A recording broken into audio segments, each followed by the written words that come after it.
Good evening, everyone, and welcome to the EU Defense Night in the margins of NATO Summit. I'm very glad to see that you actually are not paying attention that I'm making a speech, because that means the success of the idea of this event. And the idea of this event was actually networking. That's why we started from the reception. But let me, in the name of the EU delegation in the US and our partners, the Hudson Institute, Semaphore, and Airbus, let me welcome you all here. Distinguished speakers and the guests, Prime Minister De Croo, ministers, ambassadors, chief executives of the major defense companies. I hope you will enjoy this beautiful scenery. And as you see, we managed to get the temperature down. That was actually thanks to the EU. EU is always here for you. And we're really extremely delighted that we can have today with us High Representative of the European Union for Foreign Affairs and Security Policy, His Excellency Josep Borrell, who will start our event. And as you may know, that he actually is our Minister of Foreign Affairs and Defense Minister in one. And he is also leading European Commission delegation at NATO Summit, replacing President von der Leyen, who had to stay in Brussels today. Over the past 5 years, he has been a leading force driving EU efforts to strengthen its security and defense policy, efforts that accelerated significantly after the start of illegal and unjustified Russian aggression against Ukraine.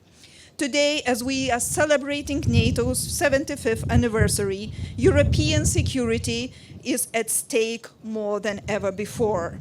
For that reason, Europe's and Union's capabilities to defend itself and help out our partners is more important than before. There are many excellent and innovative companies in Europe and in the US that can help enhance European Union's defense capabilities. I look forward for tonight's discussion. So High Representative Josep Borrell will start the discussion, will share his vision. Following his remarks, we will hear a series of night owl conversation with defense sector leaders moderated by Gina Chon, senior editor at Semaphore. So without further ado, let me invite High Representative Josep Borrell. Good afternoon, ladies and gentlemen. I have to confess, it is the first time that I am speaking in a terrace in front of this beautiful landscape and with the planes landing in the airport. Look, Mark Twain once said, history doesn't repeat itself, but often it rhymes. And that's true. When I look back 75 years ago, when NATO was founded, I see that history rhymes a lot. 75 years ago, which was the big event in 49. The big event was the blockade of Berlin. For almost a year, the Americans' DC-3 planes were landing over the heads of people, and 2 million people was kept alive. Berlin was the front line between democracy and authoritarian regimes. Today, this front line is Ukraine. In Ukraine, the future of the security of Europe will be decided. 75 years ago, we responded following the advice of Winston Churchill when he said, there is nothing that the Russians admire much as a strength, and there is nothing that they less respect, which is weakness, especially military weakness. So appeasement doesn't work with them. 75 years ago, our response was unity. The United States and the free and democratic states of Europe committed to collective defense, and we created NATO.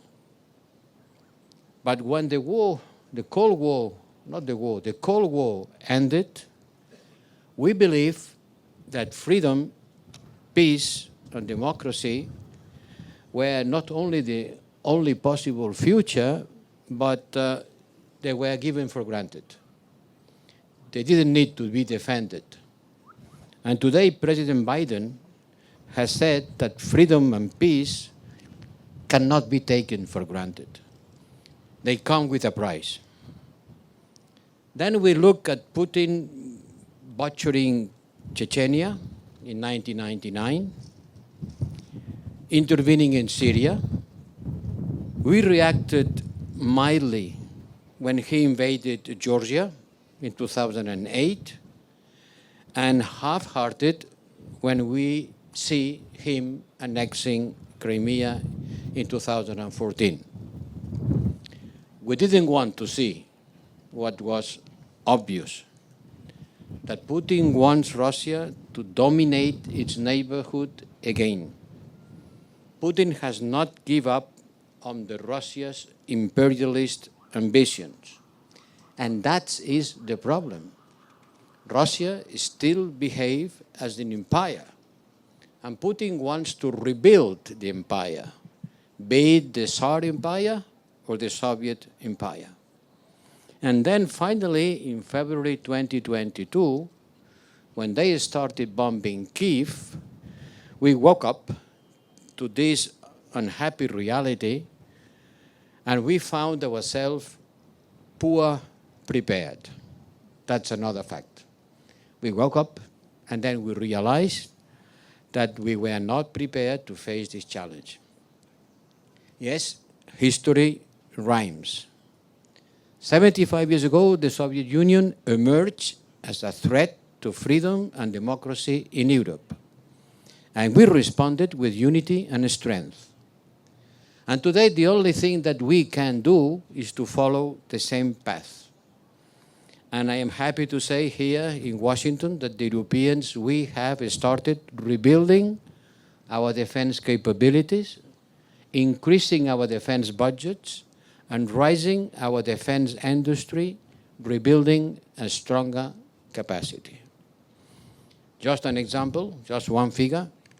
In the last 3 years, the total expenditure in Europe has increased by 30%. And this year, we will be reaching almost, in average, altogether, 2%, 1.9. It's not enough, but it's much better, and it's growing. And for us, it's a matter of a strategic responsibility. We know, we are fully aware, we are convinced that we have to improve the capacity of our armies and our defense in order to be able to defend ourselves. Not as an alternative to NATO. There is not alternative to NATO for the territorial defense of Europe, but to make NATO stronger and to share the burden. On the last 5 years, a lot has been done. Something that looked unthinkable has become a reality. For example, providing military equipment to a country at war, something that we never did. And seen from here, from Washington, this may sound unremarkable. This may sound logical. But for us, for the European Union, who is not a military alliance, although we want to build a common security and defense policy, this was revolutionary. And you always remember, 2 weeks before the starting of the war, I was in Donbass, and I was meeting with the Prime Minister of Ukraine. And he told me, we know that when the Russians will attack us, because they will attack us. You will not send your young people to fight in Kiev. But are you going to help us to resist? Are you going to provide us with the arms that we need in order to defend our country? And at that time, I couldn't give him a concrete answer. I was not sure. But happily, that's what we have done. Yes, seen from Washington, it looks normal. Since the European Union is a revolution, a mental revolution for the European Union. And now we are increasing our industrial capacity, incentivizing our industries, pulling resources together, developing jointly our capacities in order to face this challenge. And we know this requires more efficiency, more interoperability for our 27 different armies, and more predictability for the defense industry that needs to know which is going to be the future demand in order to justify the investments of today. And we know that defense industry will play an important role in the next future, because we understand that if we allow Putin's Russia to turn Ukraine in a second Belarus and to put a puppet government in Kiev, we will pay a much higher price later. That Ukraine prevails is existential, is a requirement for our security. And we know that Russia has moved to a war economy, using what is called war Keynesianism to feed the war machine, boosting the economics through military expenditure. As a result, today the World Bank has upgraded Russia as a high-income country. But it hasn't come with an increase on the well-being of the Russian people, just the contrary. They have embarked in an industrial production. And we know that today, in this kind of war, industrial production, technological capacity is key in order to deliver missiles, artillery ammunition, anti-aircraft systems. And that's why I insist on this idea. We are boosting our defense industry by buying together, by increasing production capacity, by stimulating cooperation between European arms producers.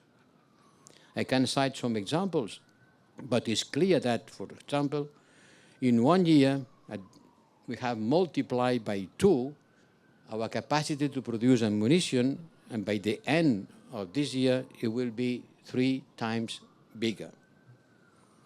We need to spend more, and to spend more Europeans. If we want the European states to increase their defense budget, and I think that it is exactly what the US is asking the Europeans, it also means that we have to produce more in Europe. And our defense initiatives are designed for that, to ramp up our production capacity, to make our industries bigger and more efficient. But this does not exclude US companies that are based in the EU and meet security conditions.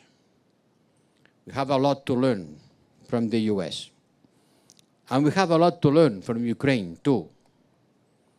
In Ukraine, warfare is being revolutionized by technology.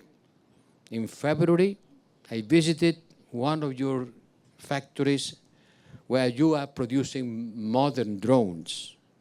And I saw how necessity powers innovation. Drones and electronic warfare made in Ukraine could become world leaders. We will open an innovation office in Kyiv. We will make cooperation between Ukrainian startups and European Union defense companies easier. We want the ideas to flow both sides. We will organize a continuous reach out with you. And remember, some days ago, you were in Brussels. at this EU-Ukraine Industrial Forum to facilitate exchanges and matchmaking between European Union and Ukrainian companies. Yes, dear friends, history rhymes. And those with more industrial capacity and better technology ultimately will prevail. And I know that some of you may look at the European elections some weeks ago and look at the travels of one of our prime ministers and ask yourself, is Europe really committed to Ukraine defense in the long run? Is that a real commitment, not just empty words or pure rhetoric? Allow me that in spite of whatever you could have heard on these last hours, the answer is yes. Not only because it is the right thing to do, it is the right thing to do, but also because it is in our own interest. Because on defending Ukraine, we are defending the European security, and it is the only way to achieve peace. I know that someone says that he's looking for peace. Well, all of us want peace. And in particular, the Ukrainians, they want peace more than anyone else. But what kind of a peace? What kind of a peace? I know how to finish the war. If we stop supporting Ukraine, the war will be over very quickly, because Ukraine cannot defend itself without our support. The war will stop, yes, but how? Which will be the final result of the process? What kind of an end? Which will be the fate of the Ukrainian people if Putin goes to Kyiv, puts there a puppet government? Which will be the result of this story if Ukraine has to surrender? Putin will not stop in Kyiv. And those who blame the global powers for this war should be courage enough in order to name and blame the ones who started this war.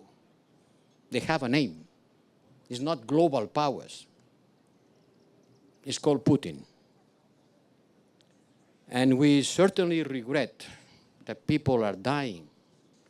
But the Ukrainian soldiers are fighting and dying because they are defending his country, who has been aggressed. Looking for peace doesn't make us to forget that there is an aggressor and an aggressed. And we cannot put both of them in the same level. We know who is the aggressor. He is the same one that launches missiles against civilian targets every day. Yesterday against our largest children's hospital in Kyiv. Yes, we want peace. How not? But only a peace that respects Ukraine's sovereignty and provides security guarantees. Only that would be a real peace. Peace is something more than the absence of war. And everything else, a ceasefire, will only allow Russia to rearm and attack again. The truth is that only when Russia will accept to stay within its borders, it will stop being a threat to their neighbors and for the whole Europe.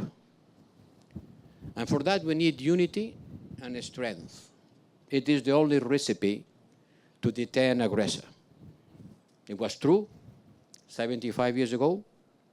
It's true now. And I am happy to have heard a moment ago to President Biden to say that Russia cannot prevail. For that, we have to increase our industrial capacity, putting more money on the table, more technological development. We did that during the Euro crisis. We did that during the pandemic. We will do it again to rebuild our defense. But allow me to remind you that the awakening of Europe, as much needed as it is, should not imply that the US should rest easy. Allow me to say to you that the 6 months spent by the Congress to discuss US military support to Ukraine, yes we do, no we don't, we finally do, has come with a bill in terms of human lives losses, has come with a bill in terms of weakening the capacity of Ukraine to defend itself. We have to overcome this kind of discussions.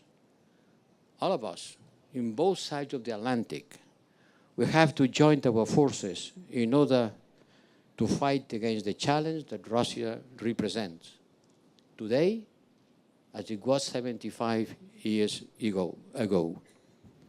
And only unity today, as it was 75 years ago, could save Europeans first and democracy and freedom around the world.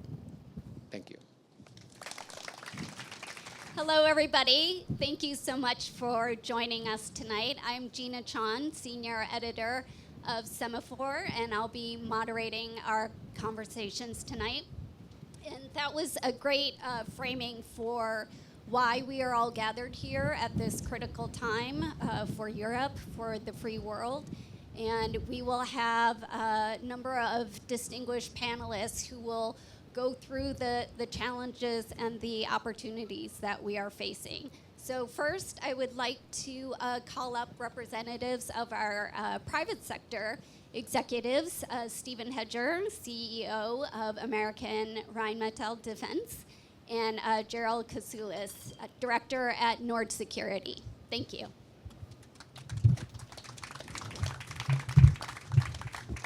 So, Stephen, and thank you for taking off your suit jacket and allowing others. Gerald, if you need to do that too, please do.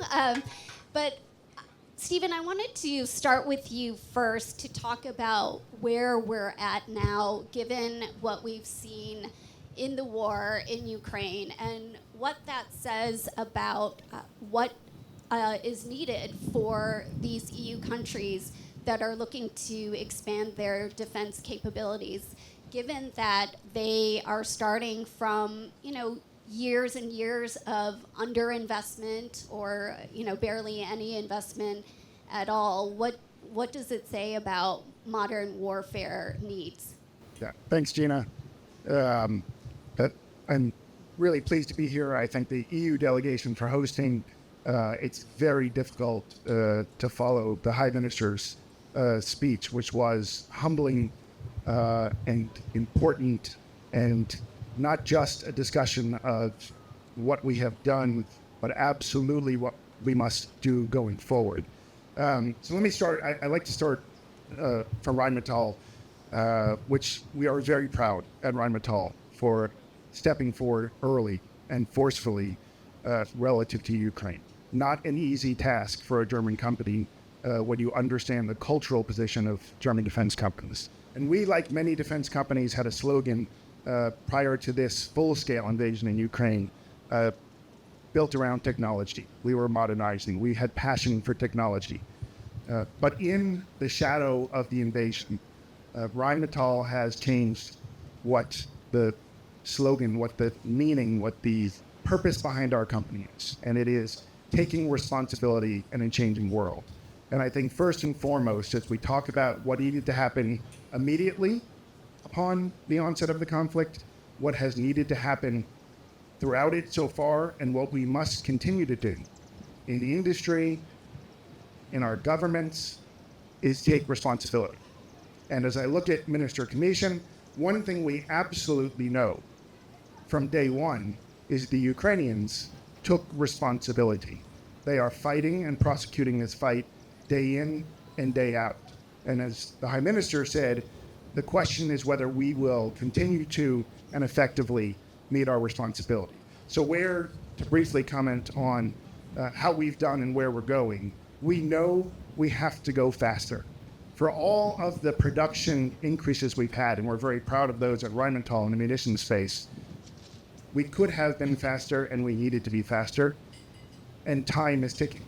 And are you talking about production moving faster, the contracting process going faster? Give us specifics about where you feel like you could have done better. So I'll say from a business perspective, first and foremost, with the reality is money moves activity. Governments have to obligate money, or companies have to invest at risk or with some confidence they're going further. And we didn't do that collectively as fast as we could. Rheinmetall responded quickly. Governments responded effectively. But did we do it as quickly as we could? No, 2 years into the war, we're finally seeing some of the results we'd like. So we need to get money and obligations hit. Now I'll make one point. I'm the token American to some extent in this panel, but there's an interesting contrast between how the United States and the Europeans have approached expanding their industrial capability and development. In the US, largely companies have waited for the US government to invest and fund facilities, and they're just getting there now. It's very slow if the initial investment comes from government. It's just a product of the political systems. In Europe and Rheinmetall, we have sought to leverage private capital for construction and investment. It's what we are doing with our new artillery plants, what we did with our initial improvements to expand our current production, on the basis of guarantees from government of multi-year framework contracts. If we know that the orders will follow, we are more comfortable investing at the front end, and we can marshal private investment quicker than that government investment. That is one thing I think the EU and European companies have done very well. Got it. And Gerald, for you being on the defense tech side of things, specifically on the cyber front, what does modern warfare look like now? We saw early on in Ukraine the hack of Viasat, where, obviously online capabilities have been key to both the war effort, but also to the residents. What kind of investments should governments and companies be making with that in mind? So, jump straight to the point. Obviously, my expertise and my company's expertise in cybersecurity. And of course, cybersecurity nowadays, it's leading into cyber warfare. And I think what is happening in Ukraine, it outlined the strength and capabilities of cyber resilience playing a massive role in cyber warfare. And there are a few key takeaways that we noticed and we learned and we tried to adapt to it, which Ukraine is doing an amazing job in. It's understanding the way that cyber warfare is actually advancing, the way that modern warfare is advancing and cyber is being utilized as much as physical warfare. And some key takeaways from that is understanding that critical infrastructure is still the main target for state-sponsored attacks. Then intelligence, utilizing intelligence tools and utilizing the intelligence that cyber criminals and in this instance, state-supported criminals, they use intelligence to their advantage, including AI tools, generative tools. Sadly, with development of AI tools, with Gen AI tools, it's becoming increasingly easier and easier to utilize the type of attacks that normally would require very high expertise. And with AI tools, pretty much many of us in here would be able to put together a tool in order to spread a ransomware attack, whether that be to private individual, to public sector, private sector, it does not matter. So eventually, we noticed that even in the US, for instance, US Army recently actually granted a IT company in the US $480 million 5-year contract utilizing AI in the warfare itself. So we see that actually going both ways now. And probably the big takeaways for public sector, especially to make sure that the prevention against cyber warfare is actually utilized at the most possible way, to utilizing cybersecurity solutions, is understanding the cyber warfare itself, or warfare or criminal activity in cyber world itself. It doesn't originate in a massive way. It's a long-term play. So I wouldn't be surprised if there's individuals in this room that have malware on their laptops or their phones, and you wouldn't know about it. It'll be sitting quietly there for years collecting data, seeing what collected data could be utilized against your company, against your nation, you name it. And we saw a similar example in 2021, Well, Colonial Pipeline in the US, one of the biggest Colonial pipelines got breached, got hacked. There's cyber criminals behind it. And the way it was breached, it is a lot was less very simple. sophisticated Yeah. than you'd think. You'd assume there's a massive, sophisticated attack that happened in the background. It happened due to one compromised password of, I know we have VPN tool, it's not our VPN, but from outdated VPN It wasn't Nord password. Security's fault. No. But what happened, basically, a person working on that Colonial Pipeline utilized the same password that he utilized for old VPN that got leaked in the dark web. So basically, criminal group just brute forced it, used automated tools that take seconds to run the same passwords, gain access, and took the whole pipeline down, Yeah. causing hundreds of millions in damages, emergency being utilized for that as well. So it's just, Yep. we see that such attacks originate in a very simple manner Yeah. by social engineering itself. Sure. Well, Stephen, I'll just give you the last word on that. As you are thinking about equipping Germany, your company just got a major order for logistical vehicles. How are you thinking about the actual equipment that is needed? Because we've seen ammunition shortages of, rocket motors, various sort of, basic equipment, along with, as we said, drone warfare, cyber warfare. Well, I'll answer that in two parts. One is, again, to draw a bit of a contrast between the U.S. and Europe. In the U.S., we've had a relatively high and sustained level of defense funding, even in the peace dividend years. Defense holds a high esteemed place. If you go to the Capitol down to my right, the funding that is protected consistently in political times is defense funding. So the U.S., even in a less than ideal place as we reach this time, is in a much healthier place. In Europe, the divot came a little further down. And for companies like Rheinmetall and our peer companies across Europe, we have to help our governments come up to a higher level of base readiness. And at the same time, we have to meet a wartime readiness demand to support the Ukrainians. And so what we're doing in partnership with our governments is simply looking for every opportunity to accelerate. We're doing that. We have to do that with risk in mind. So there has to be, as I mentioned earlier, contracts, investments, a surety. But to meet the equipment needs of our customers, European, Ukrainian, American, wherever they may be, it is about accelerating in partnership with government and in a trusting way our ability to deliver. And that is our one and only focus, is meeting that customer demand and having the tools we need to do it effectively. Yeah, so speed is key. That's a great takeaway. Thank you to both of you. I'd like to now bring up Ukrainian Minister Alexandra Kamyshin, who is Minister of Strategic Industries. I think you are the best dressed one here, appropriate for the night. Thank you so much, Minister, for being with us, especially what must be a very busy week for you. I wanted to start off getting basically your advice for other EU nations as they look to ramp up their defense capabilities. In Ukraine, as we heard earlier, I think just compared to 2023 from 2022, you've by multiple times increased your defense production capabilities. How is that done, and is that something that can be replicated in other countries? Well, the example could be simple. That could be the motto of Rheinmetall: take the responsibility. In Germany, we know that you can call Mr. Paperger and you can call Mr. General Freuden. He's here, I believe. He's the Minister of Defense of Germany, and that's how things happen. Germany showed great example of taking responsibility and making things happen. And what about your own defense production capabilities, especially under the obvious duress that your country was under in terms of, establishing supply chains, getting the right workforce? I think you said this is a war of engineers as much as a war of a kinetic war.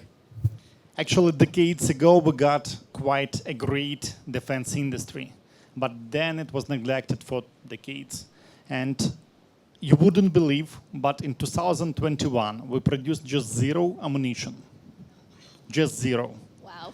And in 2022, we started this war with what we had in the stocks, back from Soviet Union mainly, and some javelins, some things that we got from the partners from day one, and then later with everything we had from our partners. So the second year of the war, 2023, we started building up the industry, defense industry, and we proved that we're capable to produce. Now, there is another challenge, the challenge to integrate, coordinate, and manage all those things. And it's a great challenge, I would say. Yeah, and you just announced opening an office here in Washington. How much will that help you? And is that something that you would recommend to other EU countries as they think about expanding?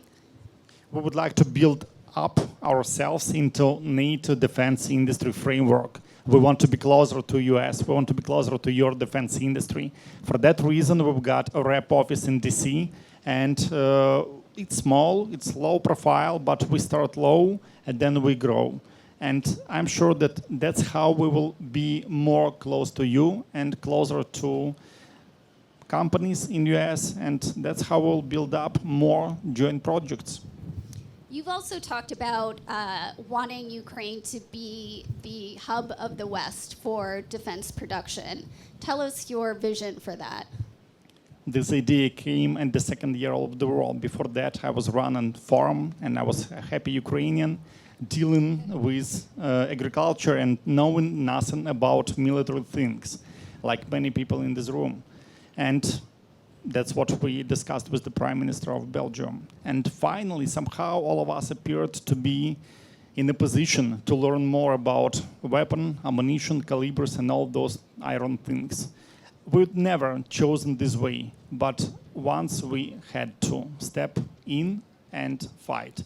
So definitely, we are reprofiling ourselves from agricultural country to the arsenal of the free world. And I'm happy that more and more countries and companies find an opportunity to start local R&D, assembly, production, sustainment, and finally find themselves a part of this arsenal of the free world.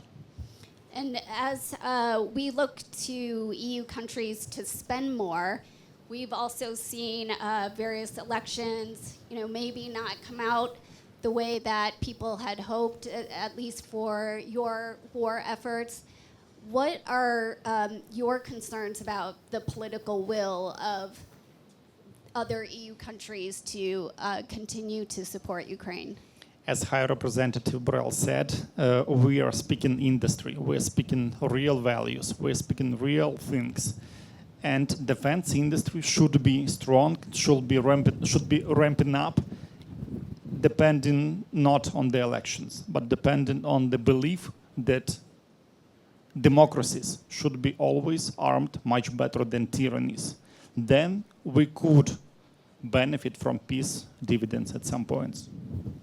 And as we gather here in Washington, the elephant in the room, or the orange elephant in the room, has been the specter of Donald Trump possibly coming back as president. What are your concerns about that prospect in terms of military support and making sure that Ukraine's defense capabilities remain strong? Again, as I told, defense industry should be strong regardless of the elections of the parties. But I heard that Republicans stand for defense industry as well. So we're bringing value to defense industry of US, and we want to build up together. Great. Well, thank you so much. Good luck while you are here. Thank you. I'd next like to call up the Defense Minister of Lithuania, Laurynas Kasčiūnas. So I wanted to also ask you about just where we left off with the Minister Commission, just in terms of the political will and the uncertainties that we're facing given all of the elections across the world, especially for your country. you have been such a strong supporter of expanding defense capabilities, not just for Lithuania, but for the Baltic region, for the EU as a whole. Are there ways that you can sort of future-proof defense planning capabilities given some of these political uncertainties, or are you sort of keeping faith that everyone will be on the same page, at least when it comes to Ukraine and EU defenses? You know, you're asking about possible Trump victory, of course. Okay, so it's a big question in our country too. You know, look, I think we should look looking forward to work with democratic America or Republican America. You know, and as the Ukrainian minister said, Republicans are very much connected with defense industry. You know, I think there are several guidelines where we can work with Trump administration, as Europe as a whole. First of all, of course, defense spending. And here, Lithuania, Latvia, Estonia, Poland looks very good. 3% GDP, Poland 4% GDP. So I think in this direction we are performing quite well. Of course, procurement from United States defense industry. We are ready to do it. About 20% of our procurement comes from United States. Third direction is, of course, China. If you want to keep China out or trying to contain it, you need Europe. So we can work on this issue. Iran, I think if Trump wins, you know, Iran will be, containment of Iran will be also top priority. And I think Europe also needed here. So it's many directions we can work with future possible Trump administration if it will happen, you know. The biggest challenge and the problem will be if after the victory we will try to build from Europe a moral wall against Trump. We need to be calm and to try to find the ways to communicate with him. And you know, if you ask me for his first term, was it good or not for Lithuanian security? And if I expel all these relations with Putin's speeches different, which borrowed us all the time, we have American troops now on the ground. It came in Lithuania in 2019. So it's during his administration. Sure. So we are looking forward, you know, for any scenario, and we'll be prepared for that. And what about Lithuanians' goals for expanding its own defense capabilities and sort of the international framework that you have in mind? You're expecting a German brigade to be coming to patrol the border areas, but we've also seen just recently the German defense budget not come out in the way that the German defense minister had hoped it would. I think he called it annoying, quote unquote. How does that affect Lithuanians' plans to expand its own defense capabilities? Lithuania decided to create Lithuanian division, so it's a 3 strong brigades, 1 division. Now what we have in our plans is a tank battalion, company by company. Also, we have already 2 battalions on wheels-based infantry fighting vehicles, Boxers. Now we are thinking about tracked infantry fighting vehicles. It depends on our resources, 1 battalion or 2. Maybe some, of course, Rheinmetall things like Lynx, for example. You can do some business here. Yeah, we can do a business here, of course. Because Rheinmetall is in Lithuania coming, you know. It's a breakthrough for the, you know, direct investment. I think it's a new page in the defense industry history, I would say.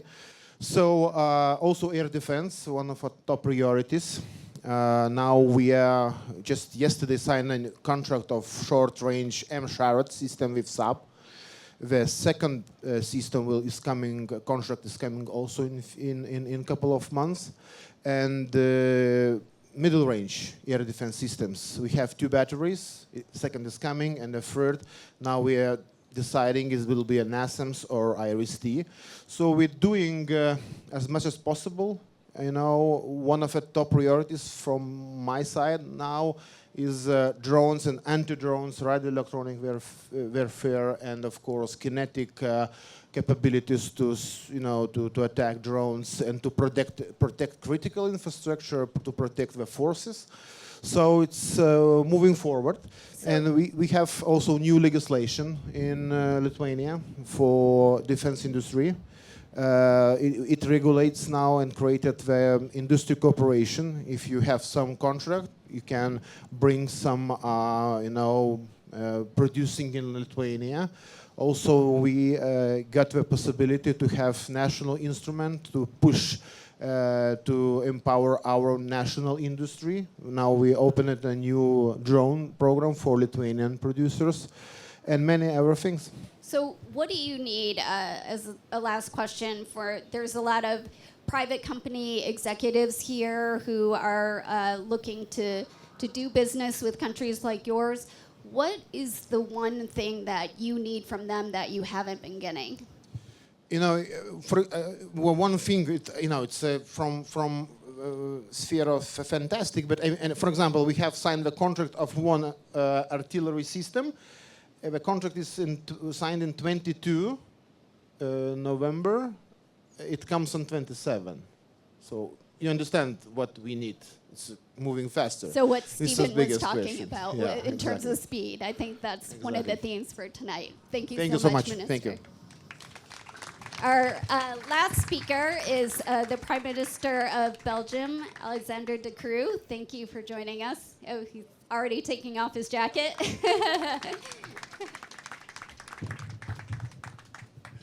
Hi, good evening. Yes, thank you for joining us. So, you've talked about how the EU defense industry is too fragmented, especially given the dangers that the continent is facing. What do you think needs to be done to bring that industry together?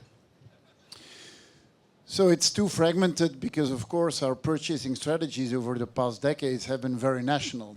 So it was all national defenses who had kind of predisposition to buy from their own industries. Now, what we see is that a lot of cooperation is growing. If I just look at our example, everything which is related to the Navy, Belgium and the Netherlands, we do it together. What does that mean? We have bought a few battleships.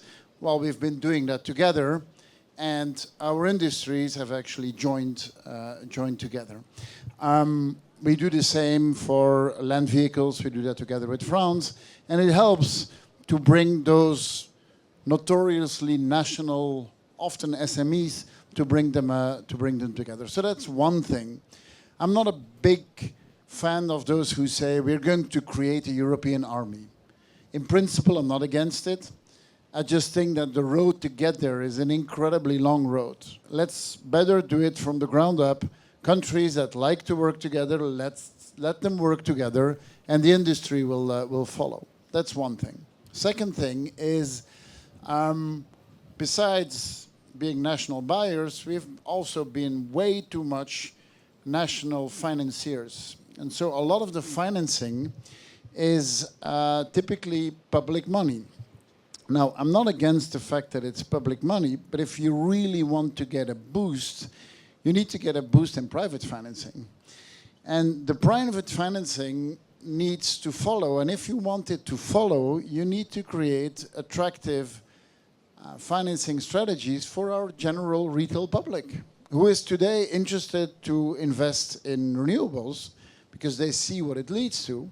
Well, how about we make something comparable to invest in our own security? There is a public that is looking for good returns. It's not that we have a lack of financing in Europe. I mean, Europe is a wealthy continent. There is a lot of capital there.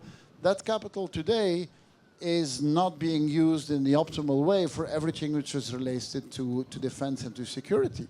That means that you need to change your ESG rules, for example. ESG rules today make it incredibly difficult to invest in everything which is related to defense. Is that a politically popular thing to say? To push aside ESG rules? I didn't say we're pushing it aside. I said that you need to adapt it.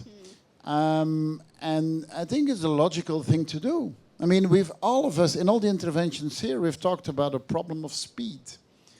Now, if you want to speed it up, you will need to have more investment.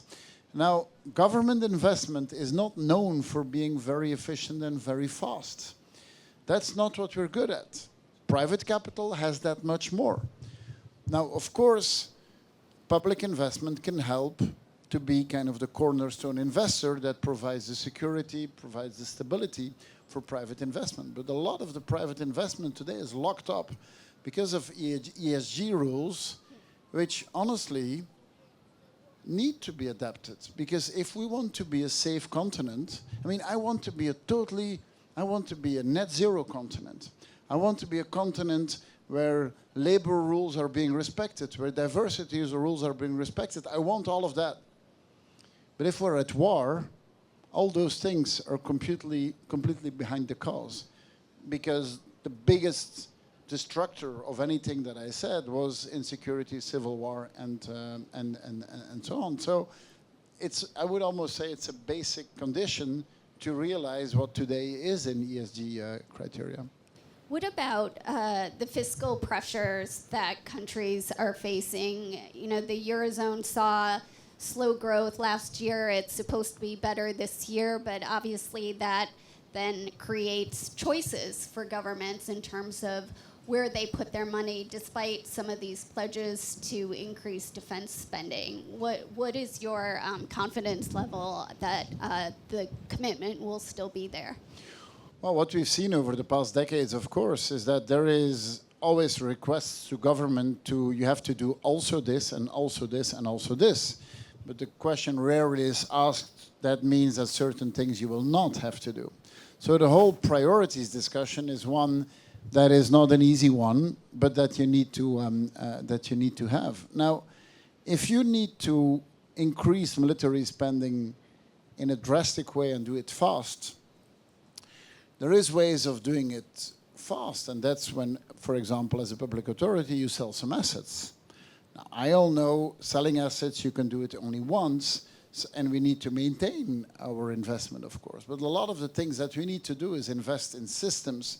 Investing in systems, there is a one-off part, and then there's a continued part to it. So I see throughout Europe governments who are still owner of all types of stuff that you could ask, do we have to be an owner of that? If I look at the Belgian side, we're owner of a bank, we're minority owner of another bank, we're owner of insurance companies. I mean, all those things, do we need to be an owner of that? Well, maybe not necessarily. Do we need to invest more in defense? Yes, that's for sure. Maybe what we also need to look at is that if we invest in defense, and we have to invest much more in defense, I want the return, but I want the return on 3 dimensions. I want a security return. That's obvious. When I invest in military equipment, the return should be on the security side. But I also want an industrial return. And today, for European countries, that industrial return is too weak. And we all know that it leads to innovation that is going much broader than just the military side. That second return is known. But I also would want a return on the societal side. In some countries, for example, in the United States, the military is a way of education. It's not for everyone, but a part of the population is going through a defense track. They spend 10 years in defense and then they come on the labor market. Most European defenses are not organized that way. They're organized in you get in and you stay for the rest of your life. I would love that to be something where young people come in, they spend 7-8 years there, they learn a lot of technical skills, and then they go into the labor market. So for every euro I spend, I just want to make sure that my return is not only on the security side, but also on the other dimensions. And last question for you, Mr. Prime Minister. As you look to the next government in Belgium, what would be your sort of words of wisdom or advice that you would want to pass along for how to maintain this kind of commitment to expanding defense capabilities, to keep it sort of your eyes on the prize when, you know, especially as politicians, you're being pulled in many different directions?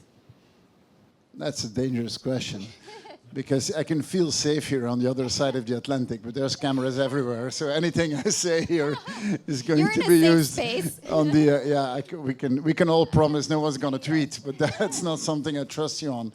Look, I have no advice to give to the next government. The only thing which I can say is that Belgium has always had a habit of sticking to its commitments. And our commitment is to drastically increase our military spending, and I have no doubt that the next government will continue on that and even accelerate on that. And we've always found creative ways in helping out. One of them, for example, is our commitment to shift 30 F-16s to the Ukrainians. We will be the biggest provider of fighter jets of the Ukrainian Air Force by doing that. So that is a creative way of helping in a very direct way. Another domain in which we've worked a lot is the frozen assets, of course. 60% of the frozen assets are frozen in Belgium. Work together with the European Commission, with the G7, to find a smart way of better leveraging that money that is sitting there. I'm happy that the G7 actually found a solution to that. And you can talk about what a national country will do. What maybe is more important is what the dynamic of the new European Commission will have. New European Commission will have a commissioner who's responsible for defense. That, I think, is an interesting idea. You just have to avoid that it is someone who has the title but no authority. And to me, the authority is mostly on the industrial side. Thinking that the European Commission is going to make defense decisions for national countries, I honestly don't believe in it. But the useful part is creating supply chains, helping the mergers of our industries, creating the right environment, and making sure that European investment money is allocated based on merit and not the classic way where we say, well, all 27 need to get a piece of the pie. The right way to do it is look around and say, okay, where is the merit? That's what we did with the EU Chips Act. The EU Chips Act is the first time that as Europeans we looked around and we said, okay, these are the 3 instances in Europe that are really at the top of their game. That's where the money is going. If that commissioner is going to use it in that way, then we're in the right direction. That way I didn't have to answer about Belgium, Great. right? Well, I was going to say that was, I think, a pretty safe answer. You won't be in trouble for that one.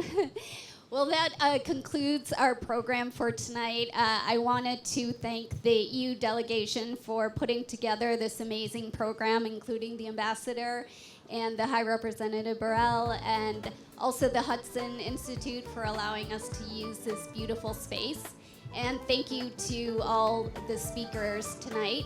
Please join us for more drinks and food, and it has cooled down, so you can actually enjoy the weather without worrying about sweating too much, and we can take off our coats and enjoy the night. Thank you so much.